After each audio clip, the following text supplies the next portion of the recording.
경기 전망을 알 수 있는 HSBC 제조업 구매 관리자 지수, 즉 PMI 잠정치가 47.8로 집계됐습니다. 이는 7월 확정치인 47.6에서 소폭 오른 겁니다.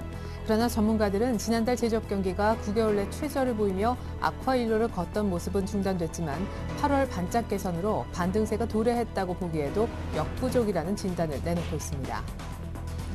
미국의 지난달 기존 주택 매매 건수가 이전 달에 비해 7.8% 크게 증가한 482만 건을 기록했습니다. 이는 시장 전망치 456만 건과 이전치인 447만 건을 모두 상회하는 수치로 증가폭은 2010년 5월 이후 최대였습니다. 미국의 주택 시장 회복세가 하반기 들어 탄력을 받기 시작했다는 분석입니다. 국제유가는 사우디아라비아가 유가를 낮추기 위해 증산했다는 보도가 나오고 미국의 원유 재고가 대폭 늘어나자 큰 폭의 하락세를 이어갔습니다. 10월 인도분 WTI 가격은 배럴당 3.47% 급락한 91.98달러로 체결돼 이번 주 들어 3일 연속 5% 이상이나 떨어졌습니다.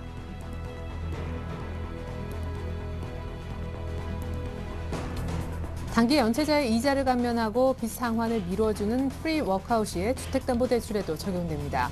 빚을 못 갚은 대출자의 주택을 당장 경매로 넘기지 않는 금융기관 담보물 매매 중개지원 제도는 은행뿐 아니라 제2금융권까지 확대됩니다.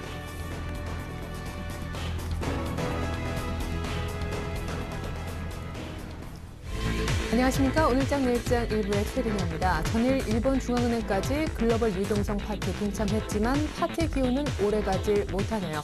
오늘 코스피는 장중에 1990도 하회를 하는 등 2000선 안착이 역시 실패하고 있습니다. 전일 겨우겨우 일본 때문에 버텼다라고 결론이 나네요. 외국인들의 11연속 매수는 이어집니다만 기관 특별히 투신권의 이번 주 내내 팔자의 부담을 끝끝내 이기지 못하는 모습인데요. 미국의 주택 지표는 좋아졌습니다만 오늘 또 장중에 중국 지표가 안 좋게 나왔습니다. HSBC가 집계하는 PMI 지수, 중국의 제조업 경기를 보여준다는 지표인데요. 11개월 연속 50을 밑돌아 경기 위축세에 놓여 있음을 증명했습니다. 자, 이제 일본도 부양책했는데 중국도 뭔가 좀 나와줄 때가 온 것 같죠? 하지만 중국 상하종합지수 오늘 1% 넘게 밀리면서 역시 약한 모습입니다. 코스피도 중국 증시도 조금은 부진하지만 오늘 좀 눈에 띄는 모습은 역시 코스닥이네요. 오늘까지 4일 연속 오르면서 6개월의 최고치 쌍끌이 매수 속에 530선에도 장중 여러 번 들어가는 모습이 있었습니다. 오늘 장 일장 일부에서 준비한 소식 먼저 보시죠. 애널리스트에게 듣는다. 오늘은 하나대투증권 이용곤 연구위원부터 만나보겠습니다. 일본까지 경기 부양책을 실시했죠. 중국은 지표도 부진한데 언제쯤 부양할까요? 미국의 주택 지표가 좋아졌습니다. 경기 회복의 신호라고 볼 수 있을까요? 100불에서 90불 초반대까지 유가가 급락했는데 관련 산업별 영향도 짚어보겠습니다. 이어서 교보증권으로 갑니다. 목동지점의 이진행 지점장님께는요. 2,000포인트 돌파 이후의 단기 소강 국면, 지금이 매수 적기일까요? 실적과 정책 등 모멘텀 있는 중소형주 강세는 계속될 수 있을지 사볼 만한 중소형 종목도 듣겠습니다. 평택존음에 이기는 전략 정호영 대표께는요. 국내 증시 향방 어디로 가는 걸지 시장을 가를 수 있는 변수와 업종 흐름, 차트 수급 모두 양호한 3박자 고루 갖춘 공략주도 확인하겠습니다. 주간 단위 5% 수익 볼 수 있는 종목은요. 윤정훈 주임이 주목하고 있는 오스템 임플란트로 설명됐습니다. 끝으로 마감 전략엔 포트폴리오 시간에는 플래너 연구소 김상림 팀장님 나와 주실 텐데 코스피가 숨 고를 때 역시 코스닥 중소형주 플레이가 제격일까요? 제닉으로 36%, 대양 전기공업이라는 종목으로 30% 수익을 올리고 계십니다. 놀라운 포트 얘기도 종목별로 상세하게 듣겠습니다. 네. 오후 2시 3분 현재 코스피가 다시금 1990을 내어줍니다. 코스닥까지 같이 상승폭이 슬쩍 줄고 있는 시점인데요. 시황센터 먼저 가볼까요? 시황센터입니다. 일본 중앙은행의 자산 매입 기금 증액 조치와 미국의 주택 경기 개선 소식에도 코스피 지수는 오늘장 2000선 밑에서 하락세로 장을 출발했는데요. 장 초반부터 출회된 기관의 매물에 낙폭을 피우고 1987선에 저점을 찍기도 했는데요. 현재 소폭 올라와 1990선에서 등락을 반복하다가 재차 내어준 모습입니다. 현재 코스피 지수입니다. 전거래일보다 0.92% 하락한 1989선에서 거래가 되고 있습니다. 개인과 외국인은 동반 매수하고 있지만 현재 투신을 중심으로 한 기관의 매물이 지수에 부담을 주고 있는데요. 기관을 통해서 현재 1,700억 원이 넘는 매물이 출회가 되고 있는 모습입니다. 이어서 코스닥 지수 확인해 보겠습니다. 코스닥 지수는 현재 반등을 시도하고 있습니다. 4흘째 상승세로 출발한 지수는 이 기관 매수세에 장중 531선까지 고점을 높였는데요. 오후 들어서 개인들의 매도 규모가 확대되면서 530선을 내주고 소폭 약세로 돌아섰지만 좀 전부터 다시 반등에 나서고 있습니다. 현재 코스닥 지수입니다. 전거래일보다 0.06% 상승한 528선에서 거래가 되고 있습니다. 현재 코스닥 시장에서는 개인이 팔고 있는데요. 기관이 4흘째 사주고 있습니다. 현재 기관을 통해서는 370억 원이 넘는 매수 물량이 유입되고 있습니다. 환율 흐름도 살펴보겠습니다. 환율은 일본 추가 부양책 효과에 대한 회의론 등으로 장 초반부터 상승세를 보이고 있는데요. 중국의 9월 제조업 PMI가 전월 수준에서 벗어나지 못하면서 달러와의 상승 압력이 다소 강화된 모습입니다. 현재 환율입니다. 전거래일보다 5원 90전 상승한 1,120원 선에서 거래가 되고 있습니다. 이어서 코스피 시가총액 상위 종목 살펴보겠습니다. 현재 삼성전자가 2%대로 낙폭을 키우고 있습니다. 130만 원 선이 재차 무너졌습니다. 현재 주당 27,000원씩 하락하면서 128만 7천원에 거래가 되고 있습니다. 현대차와 현대모비스, 기아차도 오늘장 약세를 보이고 있는데요. 현대차가 1.23%, 현대모비스와 기아차는 각각 약보합권에서 거래가 되고 있습니다. LG화학 역시 3%대로 하락하면서 32만 6,500원에 거래가 되고 있습니다. 현대중공업도 3.59% 낙폭을 키우고 있는데요. 현재 25만 5천 원에 거래가 되고 있습니다. 삼성생명은 약보합권에서 그리고 SK하이닉스 오늘장 2%대로 강세를 보이고 있고요. 신한지주와 한국전력 각각 강보합권에서 거래가 되고 있습니다. 이어서 코스닥 시가총액 상위 종목 살펴보겠습니다. 셀트리온이 소폭 밀려나면서 28,700원에 거래가 되고 있습니다. 현재 다음도 1.63% 하락하고 있고요. 반면에 파라다이스가 중국 관광객이 증가하면서 실적 개선 기대감에 강세를 보이고 있습니다. 현재 4.39% 오르면서 17,850원에 거래가 되고 있습니다. SM 역시 6% 가까이 상승하고 있네요. 안랩은 오늘자 4.56% 하락하면서 11만 9,200원에 거래가 되고 있습니다. CJENM도 2%대로 하락하고 있고요. 인터플렉스 역시 1.83% 하락하면서 6만 9,900원에 거래가 되고 있습니다. 이어서 이 시각 특징 업종 및 테마 종목 살펴보겠습니다. 현재 대부분의 업종이 하락세를 보이고 있는데요. IT주가 외국인의 순매수에도 혼조세를 보이고 있는 가운데 현재 SK하이닉스는 삼성전자의 반도체 투자 축소 소식에 반사이익이 기대되면서 강세를 보이고 있습니다. SK하이닉스 2.55% 오르면서 24,100원에 거래가 되고 있습니다. 반면에 LG전자는 구본무폰으로 불리는 옵티머스 G 출시 기대감이 8일째 상승세를 이어가다가 현재는 장중에 하락 반전한 모습입니다. 1.56% 낙폭을 키우면서 75,900원에 거래가 되고 있고요. 삼성전기가 1%대로 하락세, 삼성 SDI도 현재 약보합권에서 15만 1,000원에 거래가 되고 있습니다.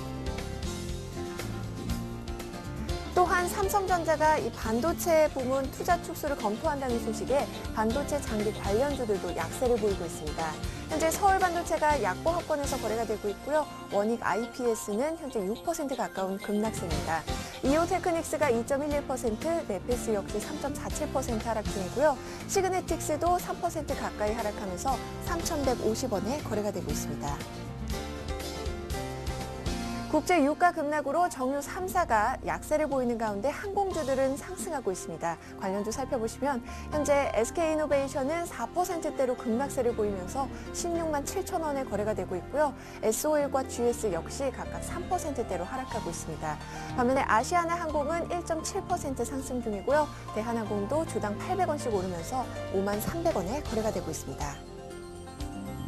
코스피가 재차 2,000선이 무너지면서 증권주들도 일제히 조정을 받고 있습니다. 증권주 살펴보시면 현재 현대증권은 2.11% 하락하면서 9,690원에 거래가 되고 있고요. 대우증권과 우리투자증권도 각각 2%대로 하락하고 있습니다. 삼성증권 주당 1,100원씩 하락하고 있고요. 키움증권 역시 주당 2,600원씩 하락하면서 67,400원에 거래가 되고 있습니다. 안철수 서울대 원장이 대선 출마를 공식 선언했지만 관련 테마주들은 일제 혼조세를 보이고 있습니다. 현재 안랩은 4.72% 하락하면서 11만 9천 원에 거래가 되고 있고요. 잘마테크와 우성사료도 2%대로 하락하고 있습니다. 반면에 솔고바이오는 10% 넘는 급등세고요. 오늘과 내일은 오늘도 상한가 기록하면서 3,830원에 거래가 되고 있습니다.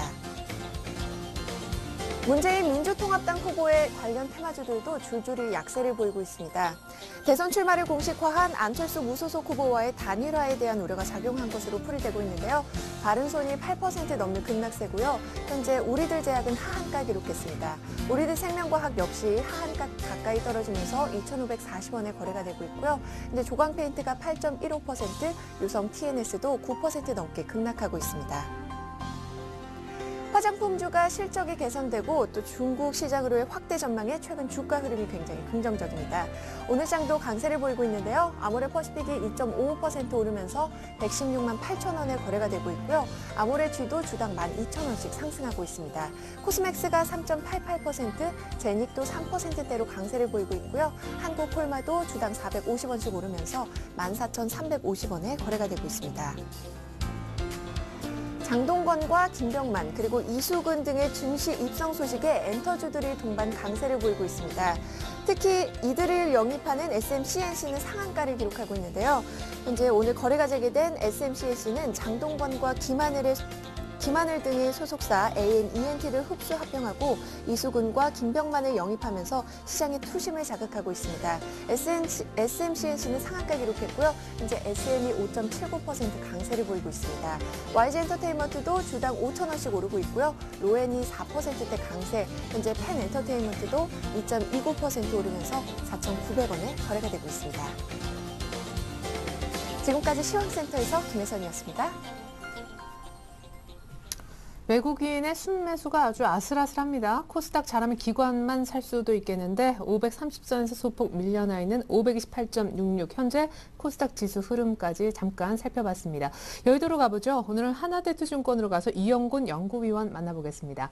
안녕하세요. 네, 안녕하십니까. 네, 9월은 부양의 달인가 봐요. 어제 보니까 일본까지 부양책 내놨던데 글쎄요. 앵고로 고생하는 자국 기업 살리는 차원이었다라는 분석도 있습니다만 영향력 분석부터 들어보죠. 예, 어제 일본 중앙은행이 자산 매입 기금을 10조엔 추가 늘리기로 결정을 했는데요. 네. 일본까지 공격적인 양적 완화에 동참을 하면서 일단 유동성을 공급한다는 측면에서 글로벌 증시 그리고 위험 자산에는 긍정적인 효과가 있을 것으로 보여집니다. 경기 부양 효과와 함께 유동성이 공급이 되는 효과가 있기 때문인데요. 다만 이제 말씀하셨다시피 환율과 관련된 부분에서는 조금 민감한 부분이 이제 좀 발생을 하고 있습니다. 자국 기업들, 특히 이제 수출 기업들이 많이 포진되어 있는 일본 같은 경우에는 결국 환율을 고려한 그런 정책이 아니겠냐라는 의견들이 나오고 있고요. 실제로 그런 부분들이 상당 부분 작용을 했을 것으로 판단을 하고 있습니다. 문제는 일본뿐만 아니라 환율 관련해서 주요 국가들이 더 신경을 쓰게 될 것으로 보이고 있고 자국의 통화를 조절해서 수출 기업에게 조금 더 유리한 부분을 부여하려는 정책 당국들의 스탠스가 계속 이어진다 그러면은 이런 부분들이 수출 비중이 많은 국내 기업들이거나 국내 증시에는 좀 중기적으로 부담 요인이 될 수 있는 사안으로 그렇게 판단이 됩니다. 그래요. 유럽에 이어서 사실 미국, 어제 또 말씀하신 대로 일본, 사실 그 중간에 우리나라도 경기 부양책을 나름대로 이제 내수 쪽에 초점을 맞춰서 내놨었는데 남은 중국은 언제쯤 할까요? 오늘 보니까 지표도 안 좋던데요. 예, 오늘 나온 지표가 좀 부진했습니다. 오늘 중국 HSBC 제조업 지수가 발표가 됐는데요. 네. 11개월째 위축세를 나타냈습니다. 47.8로 집계를 했는데 50 이하에 있는 것은 제조업 경기가 위축돼 있다라고 이제 볼 수가 있는 부분이기 때문에 여전히 경기가 확장세에 진입하지 못하고 위축 국면에 놓여 있다라고 볼 수가 있습니다. 장기간 동안 50 아래를 하회하면서 경기 부진이 계속 이어지고 있는 상황이기 때문에 중국이 추가적인 경기 부양책을 얼마든지 내놓을 수 있는 그런 상황이고요. 다만 이제 중국, 미국 다 마찬가지지만 어떤 정치적인 변혁 과정, 선거를 비롯한 이런 정권과 관련된 포지션의 변화가 좀 있을 수 있는 부분이기 때문에 좀 공격적으로 대응하기는 어려운 측면들이 있습니다. 그래서 이런 정치적인 부분들이 얼마만큼 고려가 되는지가 관건이 되겠고요. 적극적인 부양책, 중국에서 2008년 당시 이제 글로벌 금융위기 때 여러 가지 부양책을 샀었는데 이번에는 그와 같은 정도의 경기 부양책이 나오기는 어려운 상황으로 보고 있습니다. 실제로 중국 정부의 스탠스 자체도 전국적인 경기 부양책보다는 경기가 급락하는 것을 막는 정도로 정책을 제시할 가능성이 높기 때문에 어떤 적극적인 경기 부양책보다는 통화를 조절하는 지준율 인하를 비롯한 정도의 정책이 나올 가능성이 있고요. 이런 부분들이 좀 심리적으로는 투자 심리 자체를 좀 회복시키는 데는 기여를 할 수 있을 것으로 그렇게 생각이 됩니다. 네, 아주 적극적인 부양책은 아니겠지만 그래도 역시 통화정책 정도 완화는 해줄 것이다. 중국 얘기도 들어봤습니다. 자, 그렇지만 미국 쪽 주택 지표는 좋더라고요. 기존 주택 매매도 급증했다라는 얘기를 들었는데 이번 Q3 안에도 매달 400억 달러씩 MBS 매입 얘기도 있어서 주택 시장 안 그래도 좋아지는데 회복이 더 빨라질 것 같아요. 예, 그렇습니다. 이번에 Q3 효과까지 맞물려서 부동산 경기 개선 기대감이 좀 부각이 되고 있는데요. 주택 지표 자체도 이제 말씀하셨다시피 좀 잘 나오고 있는 상황입니다. 기존 주택 거래가 증가한 것으로 집계가 되고 있고 수치가 이제 27개월 만에 최고 수준을 기록을 했기 때문에 역시 매매 거래가 좀 활발해지면서 주택 가격이 올라가는 그런 현상이 나타나고 있습니다. 국내에도 마찬가지지만 거래가 부진하면서 주택 가격이 하락하는 부분이 전체적인 경기를 좀 끌어내리는 역할을 미국에서도 했었는데 그 반대의 그런 모습들이 나타나고 있는 점이 긍정적이라고 볼 수가 있겠고요.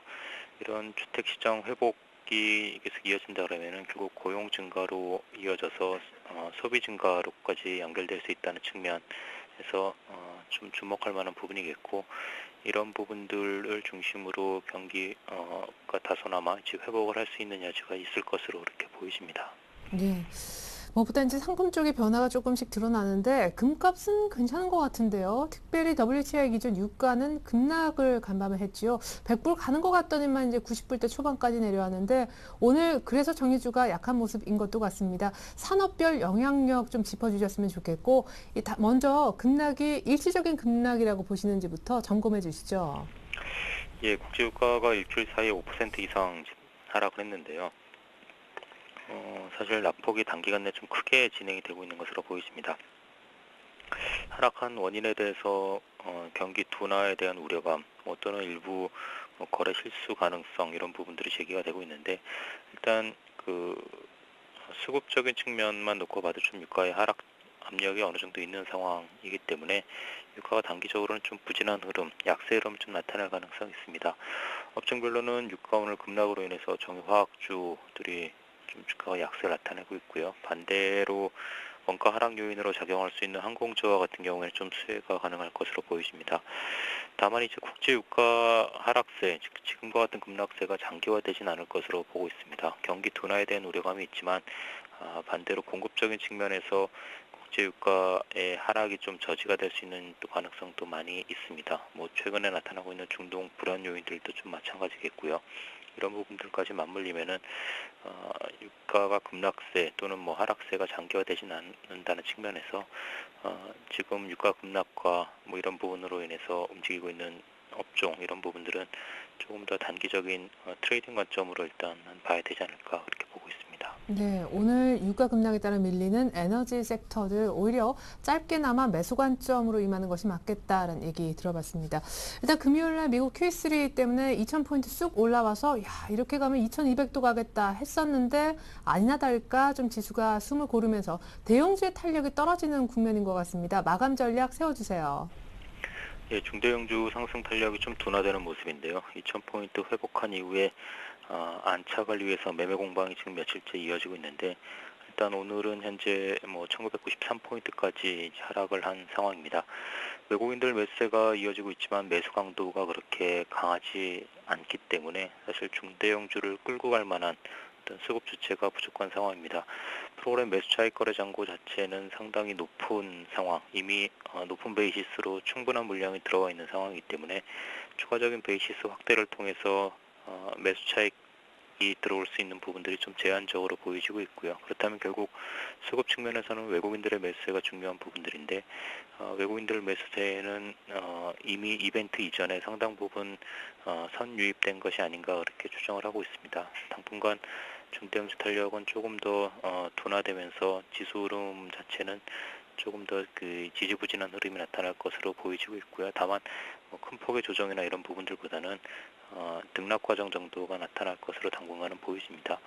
그 과정 속에서 중소형주가 여전히 수급적으로 조금 더 좋은 모습이고 실적이 개선되고 있는 종목들이 있기 때문에 단기적인 관점에서는 중소형주에 대한 트레이딩이 조금 더 효과적일 것으로 이렇게 판단하고 있습니다. 네, 단기적으로 역시 수급 좋은 중소형주 사는 것이 낫겠다. 하지만 오늘 빠지는 에너지 관련 섹터들은 역시 트레이딩 관점에서는 매수다라는 얘기까지 확인했습니다. 하나대투증권 이용곤 연구위원의 도움 말씀 들었습니다. 감사합니다. 네, 감사합니다.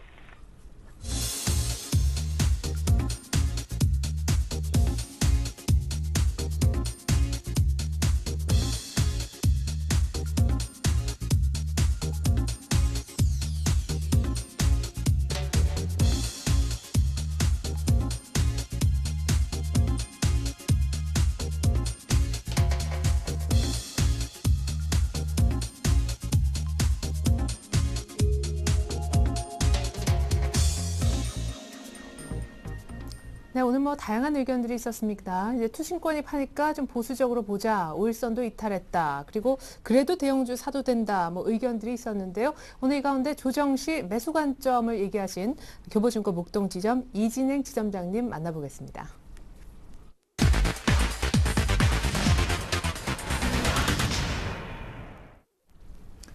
네, 지점장님 안녕하세요. 네, 안녕하세요. 예, 말씀하시는 게 들리지 않는데 다시 한 번만 마지막으로 외쳐보겠습니다. 지점장님, 예, 말씀이 들리지가 않네요. 제가 잠시 후에 다시 한번 좀 만나봤으면 합니다. 우리 이진행 지점장님하고 이제 조금 소통의 능력을 높이는 동안 잠깐 시장을 조금 보고 싶은데요. 지금 코스피는요, 14포인트가량 빠진 1993선입니다. 그래도 좀 꽤 올라왔다 싶네요.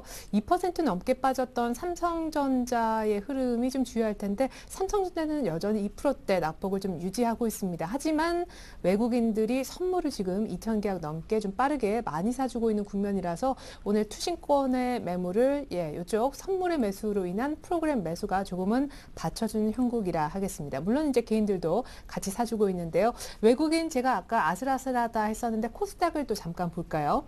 코스닥이 오늘 사흘째 오르면서 530선 장중에 여러 번 갔었거든요. 보이시죠? 오늘 하루 일중 흐름인데 529.15, 18 이렇게 해서 외국인들도 계속해서 소폭이지만 기관보다 작지만 함께 코스닥 종목을 사들이고 있는 모습입니다. 특별히 투신권이 연기금과 함께 코스닥을 집중적으로 매수하고 있는 점 눈에 띄네요. 자, 우리 이진행 지점장님 만나보기 이전에 사실 앞서서 의견을 조금 더 보면요. 우리 SP메 오늘 김영진 대표님 같은 경우에는 5일 이평선을 이탈했다라고 해주신 바 있습니다. 그리고 이제 무엇보다 변수로 5일선 이탈과 더불어 상해 증시의 흐름을 보자 이렇게 말씀을 해주신 바 있거든요. 예, 나오죠. 맨 마지막에 우리 김영진 대표님은 5일선 이탈과 또 중국 증시 흐름 오늘 무엇보다 이제 지표가 좀 부진했기 때문에 중국도 오늘 증시 흐름이 하나의 변수다라고 하셨습니다. 자, 이렇게 해서 이제 5분의 의견 가운데 오늘은 4번째 우리 이진행 지점장님을 만나 뵈려고 기다리고 있는 그런 중입니다. 이진행 지점장님은 오늘 2000포인트 돌파 이후 단기 소강 국면이다. 이런 분석을 주신 바 있는데요. 이제는 한번 만나보죠. 지점장님. 네, 안녕하세요. 네, 정말 아까 만나러 갔었습니다. 이제 지금 만나네요. 예, 일단 2000포인트 돌파에 좀 쉬니까 이때 조정 시 매수 관점이다라고 해주셨는데 사실은 지금 사도 코스피가 많이 오를까? 많이 떨어질 것 같지도 않고요. 그냥 중소형주 사는 게 낫다. 이런 의견도 많네요. 전략 부탁드릴게요. 네, 시장이 지금 현재 2000포인트 선을 중심으로 해서 이제 등락을 좀 거듭을 하고 있습니다. 단기적으로 좀 급등에 따른 좀 피로감도 좀 나타나고 있고요. 시장 전체적으로는 전일 같은 경우에도 미국의 주택지표 호전, 그리고 또 반대로 스페인은 또 구제금융 신청 이런 이야기들도 지연되고 있다 이런 얘기 등의 어떤 이런 뉴스들이 여러 가지 이슈가 좀 교차하면서 시장 전체적으로는 좀 쉬어가는 국면, 좀 관망 심리가 우세한 그런 가운데서 외국인들은 지속적으로 국내 시장 증시에 자금 유입이 이루어지고 있고요. 또 프로그램 매매 역시도 이제 같이 동반해서 확대가 되고 있는데 그러나 역시도 2,000선에 대한 부담은 좀 존재하고 있지 않나 생각이 들고요. 또 기관 투자가들 중심으로 일부 타익 매물이 출회된다든지 해서 계속적인 2,000포인트 이상의 추가적인 상승폭은 좀 제한적인 상황이다라고 말씀드릴 수가 있겠습니다. 현재 미국과 유럽 중앙은행들의 정책 결정 이후에 투자 심리는 이제 여전히 좀 긍정적으로 좀 유지되고는 있고요. 또 전일 일본의 뱅크 오브 재팬, 일본 중앙은행에서도 10조 엔 규모의 추가적인 양적 완화를 실시를 결정을 하면서 어떤 경기 부양을 위한 노력에 동참하는 이런 역할들을 하고 있거든요. 따라서 시장 전체적으로는 좀 추가 상승 가능성이 여전히 좀 높다고 판단하고 있고요. 아울러 이제 중국 역시도 우리의 추석 연휴와 같은 중추절을 앞두고 중국의 중앙은행인 인민은행도 경기 부양을 위한 어떤 조치에 동참하지 않을까 하는 그런 기대감마저도 좀 커지고 있는 상황이라고 보실 수가 있겠는데요. 이제는 미국 연준의 QE3 이후에 미국의 경제 지표, 특히 이제 심리 지표를 중심으로 이런 것들이 뚜렷하게 개선되고 있는지 좀 확인해 볼 필요가 있지 않나 생각이 들고요. 주요 주택 심리 지표인 주택건설협회에서 발표하는 주택시장 지수가 있습니다. 이것이 이제 전월 43에서 50일로 기준선인 50을 넘어서면서 상승을 했는데요. 아마 일반적으로 심리 지표와 이제 실제 경제 지표의 개선과는 다소 좀 괴리가 발생할 수가 있습니다. 그러나 경기 부양책과 함께 심리 지표가 이제 개선됐다라고 하는 점은 앞으로 실물 지표 역시도 개선시킬 수 있는 가능성이 좀 높다라는 점에서 긍정적일 수가 있겠고, 금일 이제 중국의 PMI 즉 제조업 지수가 발표가 되었는데요. 예상치에 부합한 수준에서 발표가 되었고, 연이어서 발표될 유럽이나 미국의 제조업 지수까지도 우리가 재차 확인해 보면서 이런 부분들이 실물 경제 지표 호전이 되는지 여부를 점검할 수 있는 그런 계기가 되지 않을까 생각이 듭니다. 또 한편으로 이제 수급적인 측면에서 본다면요, 최근에 투신권의 매도가 상당히 좀 거센데 리밸런싱 차원에서의 종목 교체도 있을 수가 있겠지만 최근의 시장의 방향성을 외국인이 쥐고 있다라는 점을 감안해 본다면 투신권의 매도 규모가 순매도 규모가 상당히 좀 크다라는 점이 이제 시장의 한 가지 고민이 될 수가 있겠습니다. 투신권의 순매도 원인을 이렇게 살펴보면은 전략적인 측면이라기보다는 일단 환매에 의한 그런 대응 차원의 성격이 강하다라고 판단이 좀 되고 있는데, 당장 시장이 급락하지 않을 것으로 보여진다면 당분간은 투신권의 이런 환매에 의한 매도 영향은 좀 더 이어지지 않을까 생각이 듭니다. 이유를 살펴보자면 2,000포인트라는 지수대가 상당히 좀 의미 있는 구간입니다. 그래서 상당히 이전에도 금융위기 이전에도 또 최근에도 이제 2,000포인트를 중심으로 투신권의 자금의 어떤 유입이 좀 활발하고 또 환매도 많이 이루어지고 했던 구간인데요. 따라서 작년에 시장의 변동성이 확대된 이후에 1조 원가량의 펀드로 자금이 유입된 구간도 역시 1970포인트, 80포인트 선에서 2,000포인트 이하에서 좀 들어온 자금들이 좀 많았는데, 지난주에 지수가 이제 2,000포인트 근접에 급등을 하면서 이번 주 초 월요일 날 5,800억 가량의 투신의 환매도 자금 유출이 있었거든요. 펀드에서 자금 유출이 있었는데 이것이 아마 2010년도 제가 알기로는 7월 이후에 최대 규모인 것으로 알고 있어요. 따라서 이러한 대량 환매가 일어난다면 이후에 대체로 추가적인 환매가 일부 좀 출회가 되었다는 점 등을 우리가 판단해 볼 때 앞으로 이 현재 지수 구간대에서는 당분간 투신권의 어떤 펀드의 환매 영향에 의한 투신권의 매도는 좀 지속될 것이다. 따라서 기관의 어떤 투신권의 매도가 나오는 종목들보다는 꾸준히 자금이 유입되고 있는 외국인들이 선호하는 업종이나 종목 등이 좀 더 양호할 것이라고 판단이 들고요. 또 전반적으로 기대했던 주요 이벤트들이 결과가 이제 시장의 우호적인 방향을 제시하고 있죠. 따라서 현 지수대에서는 너무 두려워할 필요는 없다라는 말씀을 드리겠고, 향후에 투자 심리가 개선이 좀 예상되고 있고 수급적인 측면에서도 긍정적이다라고 판단해 본다면 외국인들과 역시 기관이 동반해서 매수에 나서고 있는 업종 내에서의 대형주들은 관심을 가지셔야겠고요. 또 적극적인 수익률을 추구하는 이런 투자자분들, 시청자분들이 계시다면은 실적과 정책의 모멘텀이 고루 갖춰져 있는 종목들, 선별적인 중소형주를 중심으로 해서 상대적인 강세 현상은 앞으로도 당분간 좀 이어질 것이라고 이렇게 판단하고 있습니다. 네, 당분간 상대적인 중소형주 강세, 역시 앞선 애널리스트와 같은 전망을 해주셨습니다. 하지만 수급이 좋다면 대형주도 역시 담아도 좋다라는 의견까지 확인을 했는데요. 자, 포트 공개 좀 부탁드리겠습니다. 매주마다 이제 새로운 중소형주 얘기해주고 계시잖아요. 오늘도 새로운 종목 교체가 좀 있나요? 네, 역시 뭐 업종은 이제 증권 업종을 다소 조금 소강 상태에 빠졌기 때문에 좀 제외를 해봤고요. IT와 화학 그리고 건설과 중소형주 이렇게 해서 네 가지 업종 내 비중은 20%씩 현금 비중은 20%로 유지를 하도록 하겠고요. 대형주, 중소형주 골고루 좀 소개시켜드리면서 그 뭐 관심 종목으로 제시를 해드리고 있는데 오늘은 이제 IT 쪽에서는 멜파스라는 종목을 신규로 한번 그 편입을 시켜봤고요. 건설주는 업종이 뭐 업종 자체가 새로 들어갔기 때문에 삼성물산 대형주와 또 한라건설이라는 중소형 건설주 두 종목 그리고 중소형주 중에서는 뭐 최근에 제이콘텐트리 주가가 상당히 좋습니다. 제가 5,000원까지는 좀 지켜보자고 말씀드렸는데 네이블이라는 종목을 신규로 말씀드리겠습니다. 따라서 오늘 신규 종목들만 간단히 말씀드리면 멜파스의 경우에는 갤럭시 노트 2로 인한 그 휴대폰 부품주 실적 개선세가 지속될 것으로 보이고요. 최근에 수급적으로 기관권의 어떤 대량 매수가 상당히 좀 그 주가에 좀 긍정적인 영향을 미치지 않을까 좀 생각이 듭니다. 다음으로 삼성물산인데요. 미국의 양적 완화 발표로 인해서 건설주들 수혜는 뭐 예상이 되고 있습니다. 특히 이제 올해 하고 내년에 해외 매출액이 상당히 증가할 것으로 보여지는데요. 뭐 성장성과 수익성을 다 고루 확보하고 있다는 측면에서 보면은 중장기적인 관점에서는 현 가격대에서는 상당히 매력적이다라고 말씀을 드리겠습니다. 같은 건설업종 내에서 이제 한라건설이 되겠죠. 올해 말 기준으로 프로젝트 파이낸싱, PF 우발 잔액이 상당히 많이 감소할 것 같습니다. 따라서 재무적인 리스크가 주가의 발목을 잡았었는데 재무 구조가 큰 폭으로 좀 개선될 것으로 보여지고요. 건설주 중에서 상대적으로 좀 덜 올라가고 최근에 외국인들 순매수가 지속적으로 이어지고 있다는 점에서는 좀 관심을 가져보셔도 좋을 것 같습니다. 마지막으로 네이블이라는 종목인데요. 상장한 지가 그렇게 뭐 오래된 종목은 아닙니다.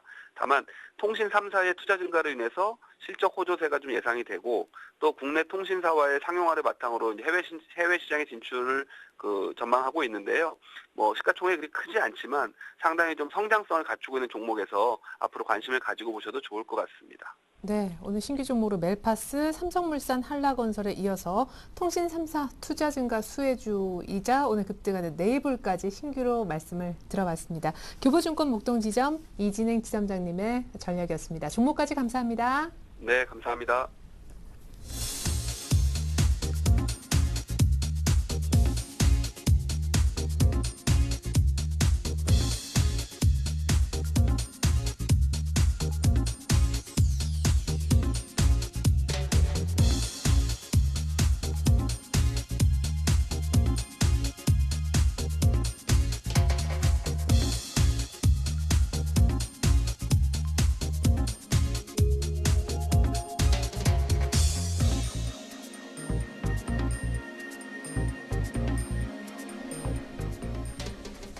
네, 계속해서 평택촌놈의 이기는 전략 시간 갖겠습니다. 평택촌놈 정호영 대표님 잠시 후 만나겠습니다.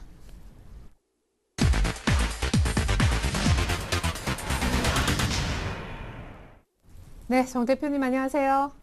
네, 안녕하세요. 네, 2000포인트 전으로 눈치 보다가 오늘 드디어 5일선을 살짝 이탈하고 마는데 추세는 어디서 결정나는 겁니까? 여전히 포트에 코스피 종목 위주로 꾸리면 되는지 오늘따라 코스닥이 참 좋아 보여서요. 네, 코스닥이 상대적으로 이제 좋아 보이는 건 사실이지만 네. 또 하락할 때 분봉을 보면 상당히 좀 어렵습니다. 그래서 12시 중반부터 1시 초반까지 내려갈 때는요, 그 1분봉이 무려 24개가 분봉이었습니다. 그래서 굉장히 급등락되는 그런 현상이 나타나는데요. 자, 오늘 종가 전략자 드리겠습니다. 1990선 이상에서 만약에 끝날 것 같으면 50에서 75% 정도 해주시기 바라겠고요. 만약에 2시 50분 기준으로 1990선 미만이 되면은 25에서 50 정도로 좀 과감하게 줄여주시길 바라겠습니다. 그리고 참고로 이제 이걸 말씀드릴게요. 혼조세에서 이제 방향성이 결정되는 기준을 좀 말씀드리겠는데요. 큰 추세로 봤을 때, 그러니까 아주 강력한 어떤 그 방향성을 제시하는 어떤 기준은 여기서 2050이 돌파가 되면은 이거는 뭐 그냥 무조건 간다고 보시면 되겠고요. 1950선 이탈되면 확실하게 조정 한번 또 나온다 이렇게 보시는 게 무리가 없을 것 같습니다. 그리고 어떤 단기적인 탄력, 그러니까 이제 어떤 혼조세 구간에서의 어떤 그런 모습은 2000선이 유지가 되느냐, 1975가 이탈되느냐 이런 흐름입니다. 그래서 2000선 이상에서 이제 그 50포인트 더 가면은 강력한 상승으로 보시는 게 맞겠고요. 1975에서 25포인트가 더 내려가면 완전히 한 번 더 조정을 받는다 이렇게 보시면 되겠는데 왜 그럼 위쪽은 50포인트고 아래쪽은 25포인트냐면요. 지금 상식적으로 생각하셔도요. 위로 올라가긴 굉장히 무겁습니다. 그래서 그 상태에서 만약에 50포인트가 더 간다면 이거는 무조건 간다고 보시는 게 맞겠고요. 그다음에 이제 장 마감 이후에 뭘 보셔야 되냐면 미국 증시의 그 단기적인 추세를 한번 꼭 보시기 바랍니다. 그래서 오늘 밤하고 내일 과연 지수가 상승하는지 하락하는지 그다음에 캔들 형태가 어떻게 나오는지 보시기 바라겠고요. 그다음에 중일 영토 분쟁이 현재 좀 심각한 상황인데요. 이것도 굉장히 중요한 변수가 될 것 같습니다. 그래서 일단 두 가지 체크하시면은 무리가 없겠습니다. 좋습니다. 우리 증시 추세는 위쪽으로 2050, 아래쪽으로 1950 이렇게 결정을 해주셨습니다. 자, 지난 기존 추천 종목 AS를 좀 받아보고 싶은데요. 9월 중순에 미디어플렉스 추천해 주셨던 기억이 생생한데 아직 좀 조용하네요. 네, 아직까지 매수가에서 그냥 그대로 멈추고 있습니다. 그래서 뭐 상승도 아니고 하락도 아닌데 제가 볼 때는 한 번 정도 분명히 움직일 것 같아요. 그래서 일단 저평가돼 있고요. 두 번째는 재료가 충분히 있을 수가 있고요. 그다음에 차트상으로 봤을 때도 거의 무리가 없습니다. 그래서 현재도 뭐 추천한 가격 그대로입니다. 1425원이니까 여러분들이 이 가격에서 한번 매수해 보셔도 나쁠 것 같지 않고요. 그다음에 매수하신 분들은 손절 마이너스 10%, 수익은 매수가 대비 20% 해주시면 무리가 없을 것 같습니다. 언젠가 한번 움직일 거다. 기존에도 좀 그랬었지만 조용할 때 추천하셨던 종목들 꼭 한번 큰 시세를 머지않아 냈던 기억이 생생하지요. 자, 그렇다면 오늘 종가 공략 종목 한 종목 좀 부탁드리겠습니다. 예, 메디포스트 다시 한번 추천하겠습니다. 제가 이제 두 번째 추천하는데요. 네. 보통 바이오주들의 특성이 뭐냐면은 지수가 급등해줬다가 조정받을 때 그때 뜻밖에도 청개구리처럼 튀어오르는 게 바이오예요. 그래서 현재 그 바이오주들 전반적으로 봤을 때 일단 기본적으로 흐름이 좋습니다. 왜 좋냐면은 기술적으로 조정을 충분히 받았고요. 그 다음에 지수가 여기서 조정받으려고 하는 구간이기 때문에 무리가 없다는 거죠. 그 다음에 이제 한 가지 핵심 포인트가 뭐냐. 바이오는 가치로 접근하는 게 아닙니다. 가치로 접근하면 바이오주 절대 매수 못한다. 그래서 이거는 전업 투자자들 그냥 한 1, 20% 정도 가볍게 해주시면 될 것 같고요. 어쨌든 10만원에서 10만 5천 원 사이 그러니까 평균 10만 2,500원이 되겠죠. 그래서 마이너스 10에서 플러스 20% 정도 손절과 수익으로 대응해주시면 되겠고요. 말씀하셨던 것처럼 제가 추천한 거는 좀 시간이 걸려도 한 번씩 꼭 시세를 내주니까 가볍게 한번 가담해 주시기를 제가 다시 한번 말씀드리겠습니다. 몇 개만 사보자. 조정 시에 오히려 강한 청개구리 같은 바이오주 메디퍼스트 공략 종목으로 설명 들어봤습니다. 지금까지 평택천넘 정호영 대표님과 함께했습니다. 감사합니다. 네, 감사합니다.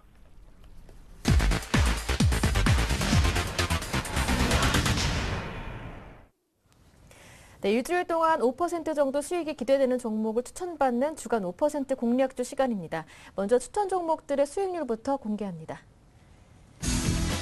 동양증권 박현상 대리의 비아트론 이번 주 월요일 추천 종목이었는데 현재 2% 정도 수익이 가깝습니다. JB스탁 이정복 대표의 할인은 중국 수출 기대감으로 일거래에서 꾸준하게 오르고 있는데요. 하지만 이번 주 화요일 추천 종목이었기 때문에 아직까지는 수익률이 1.6% 정도입니다.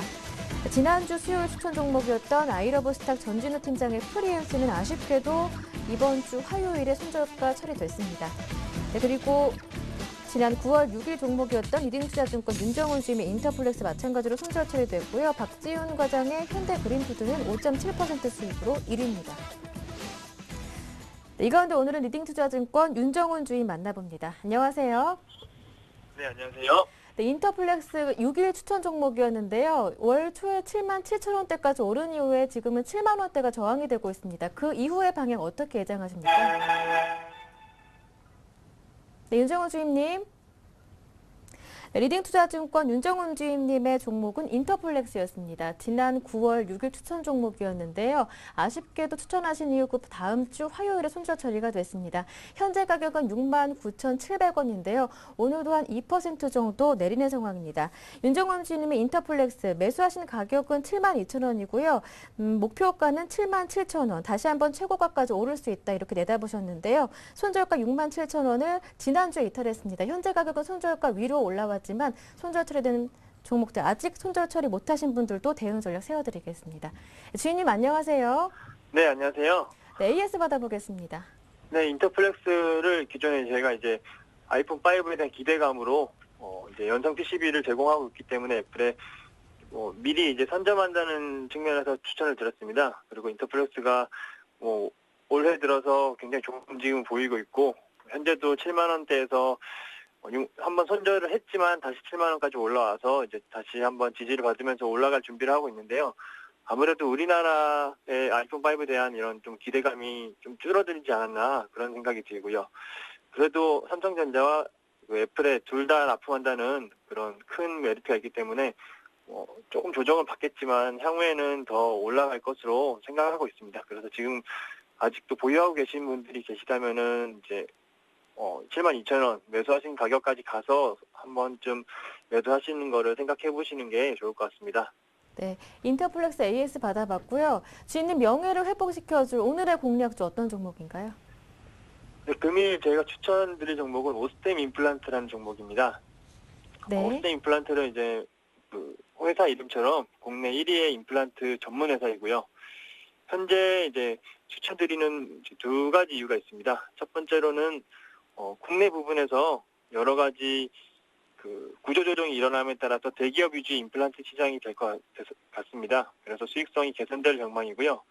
두 번째로는 이제 오스템 임플란트가 해외 지점이 이제 19개 정도의 지사가 있는데 그런 해외 자회사의 실적 개선이 예상되기 때문입니다. 현재 중국 시장 같은 경우에는 이제 33%에 달하는 점유율을 가지고 있으며 이 중국 시장이 매년 30%씩 성장하고 있기 때문에 앞으로도 기대가 되는 시장으로 여기에 조금 비중을 두고 있고요. 현재 재무적으로 봤을 때도 매출액이 올해 1,500억 그리고 영업이익이 275억 원 정도에 이를 것으로 추정을 하고 있는데요. 영업이익률 또한 18.3%로 매우 높은 수준이며 이 정도면은 충분히 목표가를 높여서 지금 제가 목표가를 29,000원을 가지고 가는데요. 29,000원을 한다고 하더라도 무리 없는 실적으로 보입니다. 차트상으로 한번 살펴보겠습니다. 먼저 지금 오스템 임플란트 일봉을 보고 계십니다. 일봉 같은 경우에는 지금 지난 6월달 이후로 계속해서 가파른 상승세를 보여주고 있고요. 현재 지금 조금은 조정 25,000원 구간을 쉬어가고 있는 시점인데 충분히 저는 29,000원 목표가까지 닿을 수 있을 것으로 예상하고 있습니다. 주봉상으로도 지금은 이 25,000원 매물대에서 지금 공방이 이루어지고 있는데요. 여기 25,000원 선이 안정하게 유지가 된다면은 앞으로도 예전에 이제 3만원, 4만원 하던 주가까지 올라갈 수 있을 것으로 생각을 하고 있습니다. 그래서 매수는 지금 현재 가격 25,900원에서 매수를 하시면 좋을 것 같고요. 목표는 좀 전에 말씀드린 29,000원, 손절 가격도 23,000원으로 잡겠습니다. 네, 말씀 잘 들었습니다. 고맙습니다. 네, 감사합니다. 네, 지금까지 주간 5% 공략주 김보람이었습니다.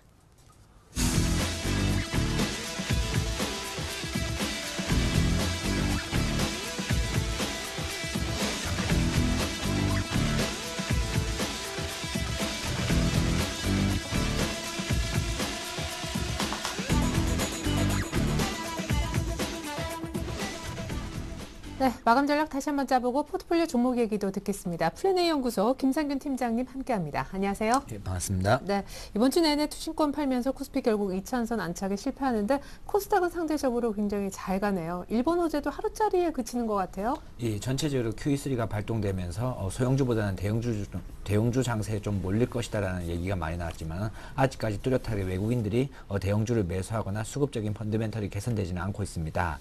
특히 펀드 환매 물량이 지속적으로 나오면서 투신권 매도로 인해서 코스피들이 하락을 하고 있습니다. 아직까지 장세는 코스피보다는 코스닥 장세가 강하다는 말씀을 먼저 드릴 수가 있겠습니다.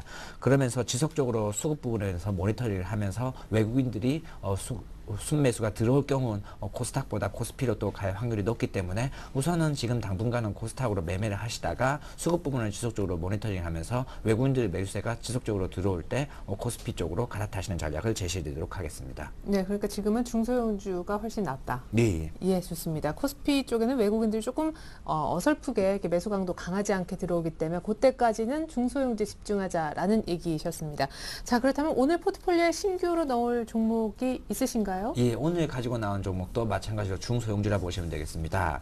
다날이라는 종목입니다. 어제 강하게 차트를 보면서 같이 설명을 해드리도록 어제 하겠습니다. 상한가 갈 뻔했어요. 예, 어제 상한가에 갔다가 다시 내려오면서 주가 자체가 어느 정도 보합적인 측면을 나오고 있습니다. 오늘 종가 기준으로도 어제의 상한가 이후에 추가적인 하락이 나오지 않고 보합적인 모습을 보이고 있습니다. 다날 같은 경우에 전자결제 모드, 즉 올해 11월 달에 전자결제 부분에서 신결제 모듈이 나오도록 되어 있습니다. 그 부분에 대한 지속적으로 수혜를 받을 수 있고, 특히 다날 같은 경우는 해외 수주 모멘텀이 강력하게 증가하고 있습니다. KG 이니시스라든지 여러 종목 같은 경우는 국내적인 전자결제 모델 부분에서 수익성이 확장이 되고 있지만은 다날 같은 경우에는 해외 부분, 특히 미국에서의 추가적인 실적이 미국 법인에 대한 추가적인 실적이 지속적으로 증가하기 때문에 지금 구간에서도 다날 같은 경우는 매력적인 구간이다라고 볼 수가 있겠습니다. 그리고 최근 들어서 카카오톡 관련 이슈가 많이 나오고 있습니다. 이 카카오톡에서 초코 관련해서 결제 부분을 맡고 있는 것이 다날이 독점을 하고 있습니다. 그렇기 때문에 올해의 수익성 부분에서 지속적으로 성장할 수가 있기 때문에 오히려 지금 가격 비싸 보일 수도 있는 가격이겠지만은 8,840원 오늘 종가 기준으로 매수를 하더라도 충분히 정고점 부분이었던 10,000원 이상까지는 충분히 갈 수 있다라고 볼 수 있기 때문에 다날 같은 경우에 오늘 편입하는 것을 추천드리도록 하겠습니다. 네, 손절 가격은 7,500원 얘기하시네요. 좋습니다. 기존 포트폴리오 현황 보겠는데요. 놀라지 마십시오. 화면 함께 보시겠습니다. 자, 우리 김상균 팀장님 포트인데요. 펜엔터, 모베이스, 대양전기공업, 제닉, 파인DNC, 디스텍 시스템, SNS텍까지 종목은 한 7개 정도 되는 것 같습니다만 수익 한번 볼까요? 자, 오늘 펜엔터 엔터주들 흐름 타고 오늘 2% 정도 오르고 있습니다만 지난주하고 수익률 차 크게 없고요. 모베이스가 5,000원대 매물대 잘 소화해서 23.3%, 그리고 7월 중순쯤 샀던 대양전기공업이 제닉과 더불어서 신고가 내고 1, 2차 목표가를 나란히 지금 뚫는 모습입니다. 제닉 오늘 거의 한 5% 급등하는데 37% 가까운 수익, 하지만 목표가를 상향하겠다. 그리고 5%대 마이너스권인 수익이 안 좋은 종목은 파인DNC 바로 자르는 모습입니다. 나머지 종목 더 있죠. 자, 지난주에 얘기하셨던 디스텍 시스템도 있을 테고, 예, SNS텍도 있네요. 역시 이제 조금 부진한 종목을 전략 매도하는 그런 의견이신 것 같습니다. 제일 좋은 거는 더 보유하고 가장 빠르게 좀 수익이 안 나는 것은 매도 처리하는 이 그런 현재 특징이네요. 장세 같은 경우에 코스닥 네. 같은 경우에 특히 가는 종목들만 꾸준히 가고 있는 종목입니다. 그렇기 때문에 오히려 충분히 상승하고 있는 종목들에서 꾸준히 관심을 가질 필요성이 있다고 보겠습니다. 제닉부터 제닉 보죠. 같은 예. 경우에 지금 지속적으로 상승하면서 오늘 신고가를 갱신했습니다. 바로 이번 주 22일 토요일 날 중국의 동방 CJ에서 중국 부분에 그 홈쇼핑이 판매가 되도록 되어 있습니다. 그렇기 때문에 오히려 지금 구간에서 바로 매도를 해서 빠져나오기보다는 22일 날 발표하게 되는 중국 부분에 대한 실적의 가시화가 될 수 있는지를 먼저 확인하고 중국 부분에서 판매가 잘 된다면 오히려 제닉 같은 경우 2차적인 추가 상승이 나올 수도 있습니다. 그렇기 때문에 중국에 대한 판매적인 부분에 대해서 지속적으로 모니터링이 필요하기 때문에 뚜껑을 한번 열어보고 기다려보고 대응하자는 전략을 제시해드리도록 하겠습니다. 대양전기공업 같은 경우에도 꾸준히 추세가속으로 상승을 하고 있습니다. 내년부터 TPMS 자동 의무화가 되면서 지속적으로 수혜를 받을 수가 있습니다. 특히 방위산업체 같은 경우에도 2013년도 이후부터 꾸준히 실적이 증가되기 때문에 지금 구간도 역시 대양전기공업은 나쁘지 않다. 꾸준히 홀딩을 해서 수익률을 극대화하는 전략을 제시드리도록 하겠습니다. 최근에 가장 많이 하락하고 있는 펜엔터테인먼트입니다. 펜엔터테인먼트 같은 경우 최근에 하락을 한 가장 큰 이유가 BW 물량, 즉 산안지주에서 전환사채 물량이 지속적으로 나오도록 되어 있습니다. 오히려 지금 구간에서는 BW 물량이 나오는 구간을 보면서 오히려 저는 펜엔터테인먼트를 가격적인 메리트가 존재할 경우에 추가적인 매수를 해서 포트폴리오 비중을 늘리는 전략을 제시드리도록 하겠습니다. 예, 그 밖에 이제 팔겠다는 파인DNC, SNS텍도 뭐 짧게 한 말씀이라도. 예, 파인DNC와 SNS 같은 경우는 종목이 나빠서 팔기보다는 오히려 포트폴리오 교체 차원에서 장기적으로 종목 자체는 괜찮지만은 포트폴리오의 수익률과 교체 차원에서 매도를 한 거기 때문에 꾸준히 들고 가는 종목으로도 나쁘지 않을 것 같습니다. 네, 좋습니다. 파인DNC, SNS텍 종목 교체 차원에서 빼겠다 하셨고 오늘 신규로 다날 추천이 있었습니다. 완성본 보여드립니다. 김상희 팀장님의 완성 포트폴리오입니다. 종목은 6개로 압축됩니다. 오늘 보라색 보시죠? 전자결제업체인 다날 추가됐습니다. 기존 포트 가운데 파인DNC, SNS텍은 빠졌고요.